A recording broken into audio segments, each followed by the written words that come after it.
अस्सलाम वालेकुम स्टूडेंट, उम्मीद करती हूँ आप सब खैर आफियत से होंगे। दिस इज मी मेहमान स्टूडेंट। हमारी एमडी कैट की प्रिपरेशन कंटिन्यू है। हमने मुख्तलिफ चैप्टर को डिस्कस किया, मुख्तलिफ चैप्टर के इम्पोर्टेंट टॉपिक को डिस्कस किया। आई होप आपको वो सारी चीज़ें क्लियर हो गई हूँ, समझ आ गई हूँ। नोट्स आपने साथ साथ बनाना है, नोट्स आपको काफ़ी हेल्प करेगा रिवीजन के टाइम। आज की इस वीडियो में हम अपना एक और चैप्टर स्टार्ट करेंगे, डिस्कस करेंगे कंप्लीटली। और ये चैप्टर आपके बॉटनी के सेक्शन से रिलेट करता है।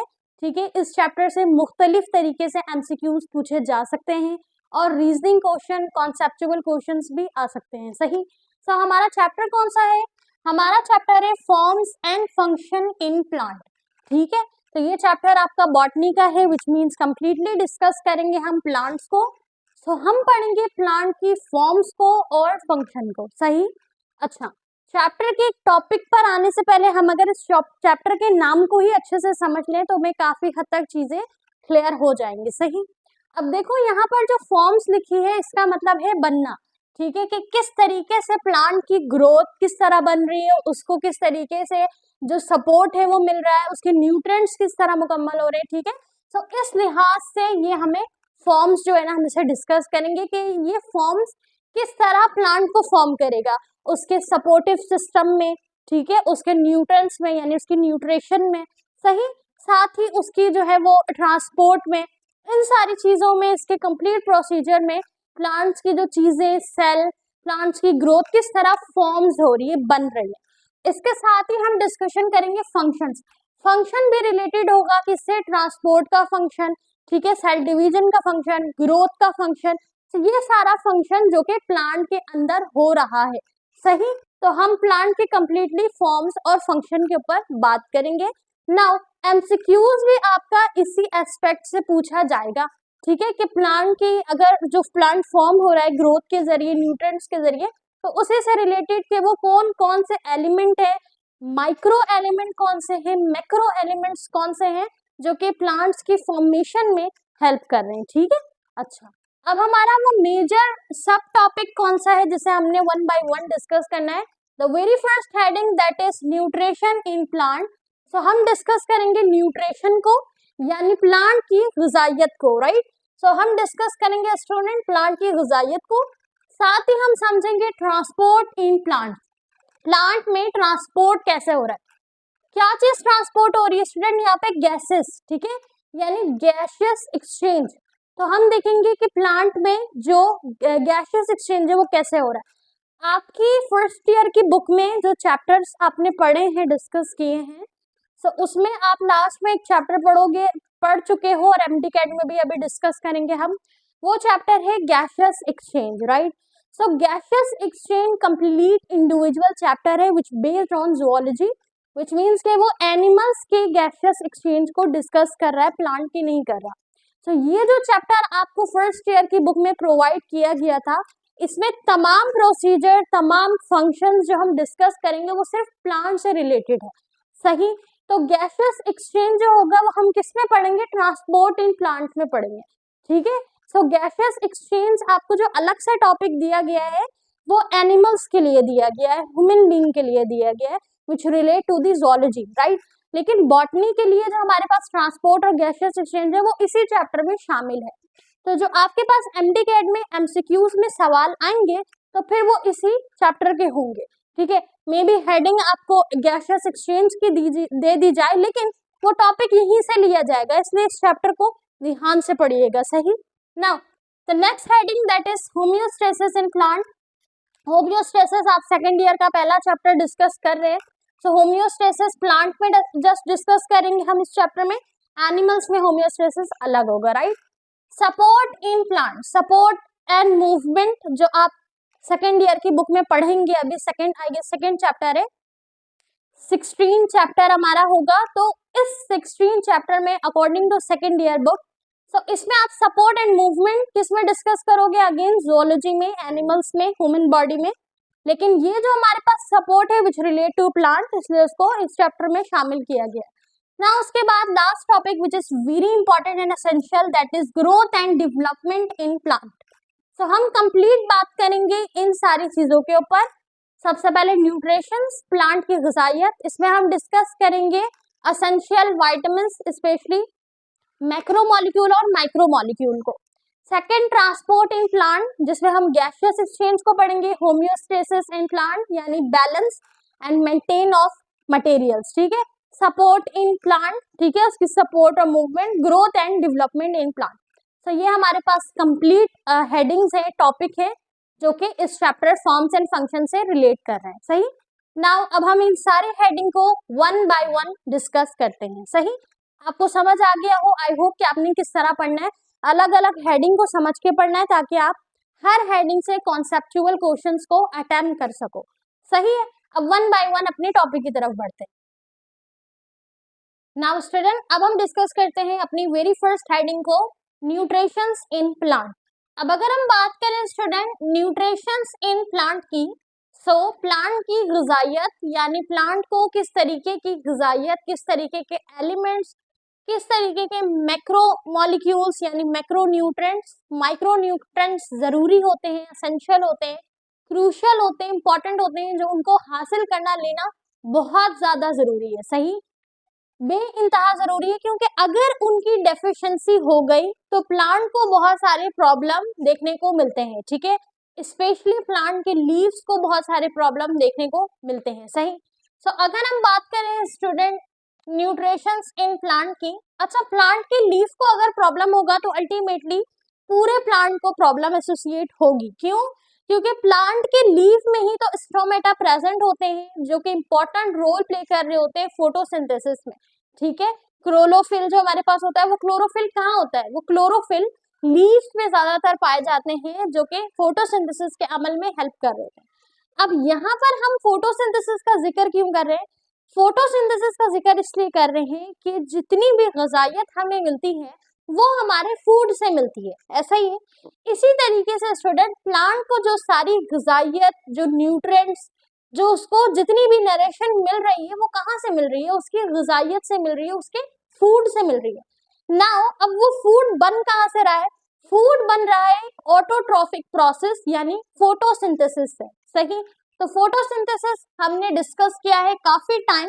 फोटोसिंथेसिस को अपने इंडिविजुअल साइंस सब्जेक्ट में डिस्कस किया, फिर अपने जो है वो क्लासेस में, छोटी क्लासेस में फोटोसिंथेसिस को डिस्कस किया पूरे चैप्टर में। सो फोटोसिंथेसिस प्लांट से रिलेटेड बहुत ज्यादा इंपॉर्टेंट है। ठीक है, फोटोसिंथेसिस जहां जहां प्लांट का जिक्र होगा वहां पे फोटोसिंथेसिस का जरूर जिक्र होगा, क्योंकि फोटोसिंथेसिस इज द प्रोसेस जिसके जरिए फूड बनेगा प्लांट्स के लिए। राइट, ये एक ऑटोट्रॉफिक प्रोसेस है। ठीक है, यानी सेल्फ है, खुद से हो रहा है। प्लांट अपना फूड सेल्फ मेड करते हैं, खुद से बनाते हैं। So photosynthesis, this process by which plant synthesize food यानी ग्लूकोज। अब ये जो फूड प्लांट बनाएगा वो किसकी शक्ल में बनाएगा? ग्लूकोज की शक्ल में, ग्लूकोज की सूरत में। प्लांट्स को नीड होती है ग्लूकोज की, कार्बोहाइड्रेट की। अब ये ग्लूकोज की कार्बोहाइड्रेट प्लांट जो बनाएंगे ये फोटोसिंथेसिस से बनाएंगे। राइट, ग्लूकोज का फॉर्मूला क्या होता है? ग्लूकोज का फॉर्मूला आप सबने कमेंट में जरूर लिखना है, that is C6H12O6। Right, C6H12O6। ठीक है, ये हमारे पास है ग्लूकोज का फॉर्मूला। अब इस C6H12O6 यानी carbon dioxide, hydrogen and the oxygen, ये रिक्वायर होंगे, ये चाहिए होंगे। अब इसको क्रिएट करने के लिए, इसको बनाने के लिए प्लांट को मजीद चीजें भी चाहिए, तभी तो वो उसे बनाएगा। तो ये सारी चीजें वन बाय वन प्लांट हासिल करेगा, और स्टार्टिंग कहाँ से होगी? सनलाइट से स्टार्ट होगा। ठीक है, तो हमारे पास ये जो प्रोसीजर है फोटोसिंथेसिस, जिसमें ग्लूकोज को बनाया जाएगा, ये स्टार्ट किया जाएगा from carbon dioxide and water using sunlight. सही, हमें कुछ बनाने के लिए इंग्रेडिएंट्स की जरूरत भी तो पड़ती है, तो इसी तरह प्लांट को अपना फूड प्रिपेयर करने के लिए भी इंग्रेडिएंट चाहिए। So very first and essential ingredient that is sunlight. तो सनलाइट मिलेगा तो वो कन्वर्ट होगा इनटू केमिकल एनर्जी में। ठीक है, कार्बन डाइऑक्साइड जो है वो उसको एनवायरनमेंट से मिलेगा, जिस तरह हमें ऑक्सीजन चाहिए हम एनवायरनमेंट से ले रहे हैं, इस तरह कार्बन डाइऑक्साइड वो यहाँ से ले रहा है। ठीक है, गैसियस एक्सचेंज यहाँ से हो रही है। राइट, देन वाटर जो हम उसे फराहम करेंगे, और फिर बारिश की सूरत में और डिफरेंट रिसोर्सेज की सूरत में उसे वाटर मिलेगा, जो कि इसकी रूट्स में जाएगा। तो ये हमारे पास वो इंग्रेडिएंट्स हैं जो किसे बनाएंगे? ग्लूकोज को बनाएंगे, जो कि इंपॉर्टेंट फूड है प्लांट का। इसी फूड में से प्लांट हासिल करेगा अपना न्यूट्रिशन, यानी अपनी ग़िज़ाइयत, अपना न्यूट्रिएंट्स। सही student. Now this process occur in chloroplast with chlorophyll capturing light energy. अब हमारे पास इस प्रोसेस को करने के लिए जो मेन ऑर्गेनली है, जो मेन ऑर्गेनल है, that is chlorophyll. Chlorophyll and chloroplast, chlorophyll के अंदर ही क्लोरोप्लास्ट होता है। अब ये क्लोरोफिल जो है ना स्टूडेंट, ये बेसिकली कैप्चर करेंगे लाइट की एनर्जी को, ठीक है, इसके पिगमेंट्स को, एनर्जी को, फिर कन्वर्ट करेंगे इनटू केमिकल एनर्जी। अब इसकी कन्वर्जन के लिए ये कॉन्सिस्ट करता है दो स्टेजेस के ऊपर, जो आपने इन डिटेल पढ़ चुके हो बायो एनर्जेटिक के चैप्टर में, ठीक है। सो वो हमारे पास कौन कौन से होते हैं, light reaction and dark reaction, which means light independent reaction and light dependent reaction, ठीक है, जिसे हम कैल्विन साइकिल भी बोलते हैं। तो लाइट डिपेंडेंट रिएक्शन हमारे पास जो है स्टूडेंट, ये टेक प्लेस होती है इन थैलाकोइड मेम्ब्रेन्स में, वेयर सनलाइट स्प्लिट। अब यहाँ पर होता क्या है, सनलाइट स्प्लिट होती है, टूटती है वाटर मॉलिक्यूल, अच्छा, releasing oxygen and generating ATP. इस प्रोसेस में बेसिकली एटीपी को फॉर्म किया जाता है, जनरेट किया जाता है। ATP stand for adenosine triphosphate. Adenosine triphosphate is a energy molecule which used in different function, right? So basically यहाँ पर ATP बन रही है, ठीक है, by the help of light dependent reaction, ठीक है। एंड साथ ही हमारे पास एक और एनर्जी मॉलिक्यूल बनेगा, दैट इज NADPH, ठीक है, निकोटीन अमाइड एडेनोसिन डाइफॉस्फेट। सही है। अब यहाँ पर हमारे पास ये जो NADPH है, अब इस NADPH को और इस ATP को फर्दर यूज किया जाएगा इन लाइट इंडिपेंडेंट रिएक्शन, ठीक है। NADPH और ATP की फुल फॉर्म कमेंट पे जरूर लिखिएगा, ठीक है, और ये कमेंट में लिखवाने का मकसद ये है कि आपको ये याद रहे, ठीक है। आपको ये बार बार आप लिखोगे अपनी नोटबुक में, लेक्चर कॉपी में, जितनी टर्मिनोलॉजीज यूज की जाएंगी उसकी फुल फॉर्म, ठीक है, उसका एवरी वर्ड यानी जो शॉर्ट फॉर्म है, वो सारी चीजें अपने पास लिखो, which is very very important in your MCQs regarding MD-CAT preparation, right. So आपको यहाँ पर ये हेल्प करेंगे, इसलिए कमेंट में जरूर लिखिएगा, ठीक है, ताकि मुझे ये भी पता चल सके कि आप लोग कितने फोकस के साथ अपना लेक्चर अटेंड कर रहे हो। सही। अच्छा, आगे स्टूडेंट हम बात कर रहे हैं लाइट इंडिपेंडेंट रिएक्शन की, जिसे हम कैल्विन साइकिल भी कहते हैं। कैल्विन हमारे साइंटिस्ट का नाम था, साइकिल इसलिए कि ये एक साइक्लिक प्रोसेस है, ये एक साइकिल मैनर में हो रहा है, राइट। आगे लिखा है occur in the stroma using ATP and NADPH। ATP NADPH जो कि लाइट डिपेंडेंट में बनाया गया था, अब उसको यहाँ पर इस्तेमाल किया जाएगा स्ट्रोमा के अंदर, ताकि लाइट इंडिपेंडेंट को परफॉर्म किया जा सके, ठीक है। आगे लिखा है to fix carbon dioxide into glucose. अब ये प्रोसेस बेसिकली होता क्यों है, ताकि कार्बन डाइऑक्साइड को फिक्स किया जा सके ग्लूकोज में। सही। तो सबसे पहला process that is light dependent reaction, जिसमें ATP और NADPH बनाया जाएगा, ठीक है। दूसरा हमारे पास है लाइट इंडिपेंडेंट, जिसमें फिक्स किया जाएगा। अब देखो यहाँ पर आपकी इस चैप्टर में कंप्लीट डिस्कशन नहीं की गई है लाइट इंडिपेंडेंट लाइट डिपेंडेंट के ऊपर, आपको जस्ट रिवीजन कराया गया है कि बेसिकली इन दोनों प्रोसेस में हो क्या रहा है, क्योंकि हम अभी बात कर रहे हैं न्यूट्रिशन इन प्लांट की। अभी हम फोटोसिंथेसिस को नहीं पढ़ रहे हैं, फोटोसिंथेसिस को इन डिटेल पढ़ा जाएगा बायो एनर्जेटिक्स में, जो कि आप पढ़ चुके हैं, ठीक है। उसका लेक्चर कंप्लीट मौजूद है, प्लेलिस्ट आप चेक कर सकते हैं। तो आपसे अगर बायो एनर्जेटिक के चैप्टर से सवाल किया जाए तो ये दोनों टॉपिक आपके लिए लॉन्ग में इंपॉर्टेंट है, ठीक है, कॉन्सेप्चुअल क्वेश्चंस के लिए इंपॉर्टेंट है। लेकिन अगर हम बात करें इस चैप्टर की, तो इसमें आपको ये याद रखना है कि पहले हमारे पास स्टेज में क्या बन रहा है, सेकेंड स्टेज में क्या बन रहा है, ठीक है, और उसको कहाँ यूटिलाइज किया जा रहा है। नाउ स्टूडेंट, अब हमारे पास एक सबसे इंपॉर्टेंट चीज है इस टॉपिक में, दैट इज एसेंशियल न्यूट्रिएंट्स, क्योंकि हम न्यूट्रिशन की बात कर रहे हैं। तो न्यूट्रिशन में फूड कहाँ से मिल रहा है, फूड की सूरत में मिल रहा है, ये हमने पढ़ लिया। अगर हम बात करें इन न्यूट्रिएंट्स को कैसे इस्तेमाल किया जा रहा है, इनकी जरूरत कहाँ कहाँ पे पड़ रही है इन न्यूट्रिएंट्स की, और अगर इन न्यूट्रिएंट्स की डिफिशियंसी हो गई तो फिर किस तरीके की प्रॉब्लम लीड होगी प्लांट के साथ, ठीक है। अच्छा, सबसे पहला स्टूडेंट हमारे पास है नाइट्रोजन। नाइट्रोजन N, ये इसका सिंबल है। ये बहुत ज्यादा वाइटल है for amino acids, protein, chlorophyll and nucleic acid. Nucleic acid हमारे पास क्या है स्टूडेंट? न्यूक्लिक एसिड एक मॉलिक्यूल है, बायोमॉलिक्यूल है।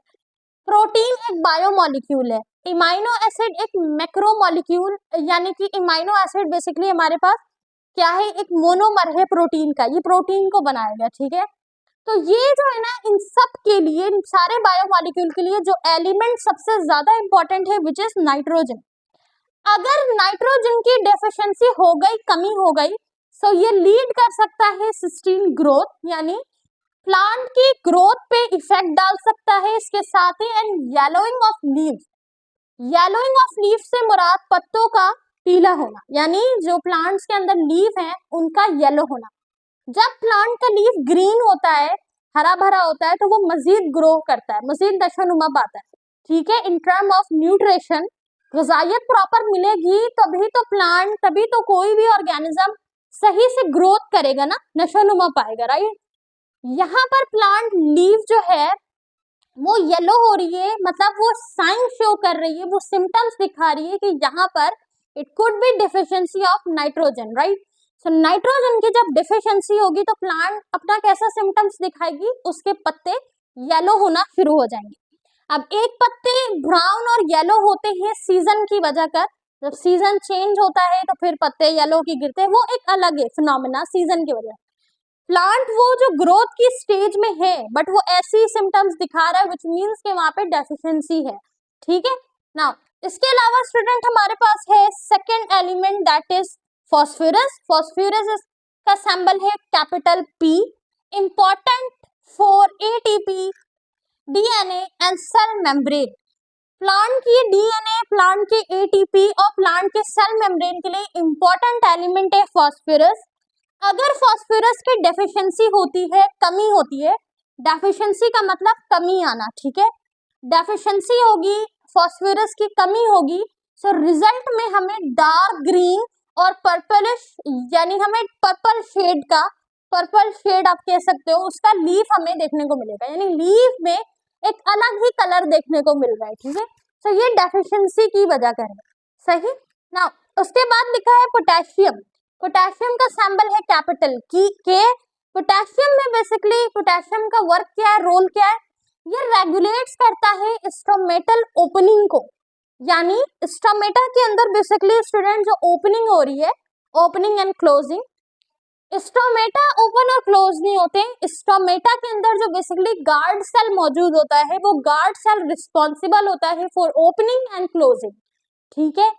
गार्ड सेल बेसिकली इंपॉर्टेंट है, स्टोमेटा के अंदर है, और वो क्या करते हैं? ओपन होते हैं, क्लोज होते हैं, ताकि फोटोसिंथेसिस का अमल जो है वो परफॉर्म हो सके, राइट। तो सनलाइट जब आएगी तो हमारे जो गार्ड सेल है वो ओपन होंगे, एक्चुअली प्लांट के गार्ड सेल, और फिर सनलाइट को कैप्चर करके कन्वर्ट करेंगे इनटू केमिकल एनर्जी, और फिर प्रोसीजर होगा और वो बनाएगा अपने फूड यानी ग्लूकोज को, सही। तो बेसिकली जो हमारे पास ओपनिंग है उसको रेगुलेट करने का काम है पोटेशियम का, यानी पोटेशियम यहाँ पे वर्क परफॉर्म कर रहा है in regulation of stomatal opening. उसके बाद है एंजाइम एक्टिवेशन। एंजाइम की एक्टिवेशन भी लीड कर रहा है पोटेशियम, सही। इसके साथ ही वाटर बैलेंस, वाटर को बैलेंस करना, सही। अगर हम इसकी डेफिशिएंसी की बात करें, causes leaf curling and brown edges. Leaf curling से क्या मुराद? यानी पत्तों का राउंड होना। जैसे कि अगर हम नॉर्मल ग्रोइंग लीफ को देखें, ठीक है, तो ये हमारे पास एक ग्रोइंग लीफ है, राइट। अब ये ग्रोइंग लीफ जब इसके एजेस यानी कि इसके किनारे ब्राउन ब्राउन होना शुरू होंगे और उसको खराब करेंगे, विच मीन्स के यहाँ पे डेफिशिएंसी हुई है किसकी? पोटेशियम की। इसके साथ ही कर्लिंग यानी अपनी शेप से कर्ल्ड होंगे, घूमेंगे, अपने सही से प्रॉपर शेप में नहीं होंगे, तो वो हमारे पास डेफिशिएंसी हो सकती है पोटेशियम की, राइट। ये आपका जो पॉइंट है, ये जो हमने डिस्कस किया एसेंशियल न्यूट्रिएंट्स को, ये इंपॉर्टेंट है, इसको याद रखिएगा एमसीक्यूज के लिए, सही। अच्छा, यहाँ पर सिर्फ हमारे पास मैक्रो न्यूट्रिएंट नहीं होते, ये जितने हमने न्यूट्रिएंट्स, जितने हमने एलिमेंट डिस्कस किए हैं, ये सारे एलिमेंट हमारे पास मैक्रो न्यूट्रिएंट्स हैं। मैक्रो न्यूट्रिएंट्स मतलब होता है रिक्वायर्ड इन लार्ज अमाउंट, सही, ज्यादा अमाउंट में, बड़ी अमाउंट में जो रिक्वायर्ड है, मैक्रो। अगर हम बात करें माइक्रो न्यूट्रिएंट्स की, ठीक है, यहाँ लिख रही हूँ, अगर हम बात करें स्टूडेंट माइक्रो न्यूट्रेंट्स की। अब ये जो माइक्रो न्यूट्रेंट्स होंगे ना, इसमें दो इंपॉर्टेंट माइक्रो न्यूट्रेंट्स होते हैं। एक हमारे पास होता है स्टूडेंट जिंक और एक हमारे पास होता है आयरन। सही, Zn stand for zinc and Fe stand for iron. तो जिंक और आयरन जो है ये हमारे पास हेल्प कर रहे होते हैं एंजाइम की एक्टिविटी के ऊपर, एंजाइम की स्पीड के ऊपर। इसके साथ ही ये दोनों माइक्रो हैं, ठीक है, माइक्रो है लेकिन इंपॉर्टेंट है, बहुत ज्यादा एसेंशियल है। सही, इनकी डेफिशिएंसी जब होगी तो वो ऑब्वियसली प्लांट की ग्रोथ पे इफेक्ट करेगी। सही है स्टूडेंट। सही है, हमारे पास कंप्लीट टॉपिक था न्यूट्रिशन इन प्लांट का। न्यूट्रिशन यानी ग़िज़ाइयत हासिल की जाती है फूड की सूरत में। प्लांट का जो फूड होता है दैट इज ग्लूकोज। ग्लूकोज का फार्मूला है C6H12O6 जो कि फोटोसिंथेसिस प्रोसेस के जरिए बनाया जाता है। फोटोसिंथेसिस प्रोसेस दो स्टेजेस में होती है, लाइट डिपेंडेंट रिएक्शन, ठीक है। इस रिएक्शन में बेसिकली ATP और NADPH को बनाया जाता है ताकि बाद में सेकेंड स्टेज में यूज किया जा सके। सही है। सेकेंड स्टेज हमारे पास होती है लाइट इंडिपेंडेंट रिएक्शन। इसमें बेसिकली फिक्स किया जाता है, फिक्सेशन होती है कार्बन डाइऑक्साइड की ग्लूकोज के अंदर, ठीक है। फिर हमने एक इंपॉर्टेंट टॉपिक डिस्कस किया दैट इज एसेंशियल न्यूट्रिएंट्स को, कि कौन कौन से मैक्रो और माइक्रो हमारे पास एलिमेंट है, न्यूट्रिएंट्स हैं जो कि बहुत इंपॉर्टेंट रोल लीड कर रहे हैं प्लांट के अंदर, और उनकी डेफिशिएंसी से हमें कुछ प्रॉब्लम भी देखने को मिलती है प्लांट के अंदर। सही, आई होप आपको समझ आ गया होगा। नाउ अब हम डिस्कस करते हैं अनदर टॉपिक। नाउ स्टूडेंट अब हम डिस्कस करेंगे ट्रांसपोर्ट इन प्लांट को, कि प्लांट्स के अंदर गैसेस एक्सचेंज या मिनरल्स किस तरह एक्सचेंज हो रहे हैं, ट्रांसफर हो रहे हैं, ठीक है। तो इस ट्रांसपोर्ट में बेसिकली हम ट्रांसफर को डिस्कस करेंगे, ठीक है। ट्रांसफर्स किस तरह हो रहे हैं, यानी जो हमारे पास मिनरल्स है स्पेशली वो किस तरह ट्रांसफर होंगे पूरे प्लांट में, यानी रूट से लेके, रूट हेयर से लेके प्लांट के शूट तक किस तरह मिनरल्स, वाटर और बाकी गैसेस, बाकी तमाम चीजें किस तरह यहाँ पर ट्रांसफर हो रही है, ठीक है। तो बेसिकली ये ट्रांसपोर्ट मैकेनिज्म जो है ये डिपेंड करता है जाइलम और फ्लोएम के ऊपर। जाइलम और फ्लोएम क्या है, बेसिकली टिश्यूज हैं, ठीक है। ये हमारे पास टिश्यू हैं, आपने डिस्कस किया होगा इसे सेल साइकिल में। चैप्टर सेल साइकिल क्लास 9 में इंडिविजुअल चैप्टर था कंप्लीट, जो बेस करता था सेल के ऑर्गेनल और टिश्यू के ऊपर। तो वहां पर आपने इन डिटेल पढ़ा होगा जाइलम और फ्लोएम के बारे में। ये बेसिकली हमारे पास प्लांट के टिश्यू हैं, जिस तरह एनिमल टिश्यू होता है, ठीक है, muscle tissue, cardiac tissue, skeleton tissue, इस तरीके से बेसिकली हमारे पास ये क्या होते हैं, टिश्यू होते हैं। सही, अच्छा, ये हमारे पास जो मसल टिश्यू है, ये तो हमने मसल की बात की। अगर हम स्किन टिश्यू के ऊपर आ जाए तो स्किन टिश्यू में हमें देखने को मिलते हैं जैसे एपिडर्मल टिश्यू। सही, तो जो हमारे पास जो मेन टिश्यू है प्लांट के अंदर, अगर हम बात करें प्लांट की, तो हमारे पास ग्राउंड टिश्यू हो गया, ठीक है, स्केरेन्काइमा, कोलेनकाइमा। तो इसके साथ ही हमारे पास जाइलम और phloem tissue which is very important, जो कि एक एसेंशियल रोल प्ले कर रहे होते हैं अपना ट्रांसपोर्ट के अंदर। सही, अब इस ट्रांसपोर्ट में बेसिकली क्या होता है, हमारे पास जो जाइलम टिश्यू है ये ट्रांसपोर्ट करता है वाटर को एंड मिनरल्स को। अब ये वाटर और मिनरल को ट्रांसपोर्ट करता है फ्रॉम रूट टू लीव्स, यानी प्लांट की जो जड़ें हैं, ठीक है, प्लांट का जो रूट है, अब इस रूट में ना हेयर्स भी होते हैं। सही, रूट्स में क्या है स्टूडेंट्स, हेयर्स भी हैं, विच इज ग्राउंड पार्ट, जो बिल्कुल ही ग्राउंड पार्ट होता है। अब हमें वाटर जो मिल रहा होता है स्टूडेंट, यानी हमारा जो वाटर H2O वो डायरेक्ट इस लेवल पे आके मिलता है। तो यहाँ से लेकर लीफ तक जो जाने का वाटर के ट्रांसपोर्ट का जो अमल होगा वो परफॉर्म करेगा ये जाइलम टिश्यू। सही, ये पास आउट कराएगा मिनरल्स और वाटर को रूट से लेके लीफ तक। सही, water absorb through root hair. अब वाटर जो है वो इस रूट हेयर जो है इसमें एब्जॉर्ब होते हैं। सही, move up the stem and reaches the leaf. अब सबसे पहले हेयर्स, रूट हेयर से लेके वाटर सबसे पहले स्टेम के पास जाएगा, देन वो पहुंचेगा लीव्स के पास, ठीक है। आगे लिखा है स्टूडेंट हमारे पास फ्लोएम के बारे में, यानी फ्लोएम टिश्यू जो कि ट्रांसपोर्ट करती है शुगर्स को और अदर ऑर्गेनिक कंपाउंड्स को। सही, अब ये शुगर और अदर ऑर्गेनिक कंपाउंड जो कि फॉर्म्स कर रहे हैं लीव, टू अदर पार्ट। अब ये किस तरह ट्रांसफर करेंगे, लीफ से लेकर अदर पार्ट्स में। अब अदर पार्ट हमारे पास प्लांट का फ्लावर है, प्लांट में बाकी लीफ है, प्लांट के बर्ड्स हैं यानी कोपल, सही बर्ड्स हैं। इसके अलावा प्लांट की शूट तक जाने का जो सिलसिला है वो कौन करेगा, फ्लोम करेगा, ठीक है। शुगर को organic compound, other organic compound को, सही। आगे लिखा है to the plant the process called transcolution. Translocation that is the process, जो हम इसे कहेंगे, जो हमारे पास डेफिनेशन होगी मेन वो इस नाम से आएगी, सही। तो इस नाम से आपसे डेफिनेशन पूछी जा सकती है, यानी कि basically transport of sugar and other organic compound from leaf to other part in the plant, this process called translocation, ठीक है। और ये किसके जरिए होगा, फ्लोम टिश्यू के जरिए, सही। नाउ ये हमारे पास तो ट्रांसपोर्ट मैकेनिज्म था कि ये mineral, water, other organic compound, sugar किस तरह ट्रांसपोर्ट हो रहे हैं, बट इसके ट्रांसपोर्ट के साथ साथ कुछ प्रोसेस भी तो इन्वॉल्व होंगे जो इस ट्रांसपोर्टेशन में हेल्प करेंगे। So the process which involve in this transport mechanism that is osmosis and the active transport. तो हमारे पास जो दो प्रोसेस इन्वॉल्व है इसमें ऑस्मोसिस और एक्टिव ट्रांसपोर्ट भी है। ऑस्मोसिस हमारे पास जो मूवमेंट होती है वाटर की into root cell due to a water potential gradient. So जब वाटर अपने रूट से लेके ऊपर तक जाएगा तो ये प्रोसेस जो है ट्रांसपोर्ट का, ये किस तरह हेल्प हो रहा है, by the help of this osmosis process, ठीक है।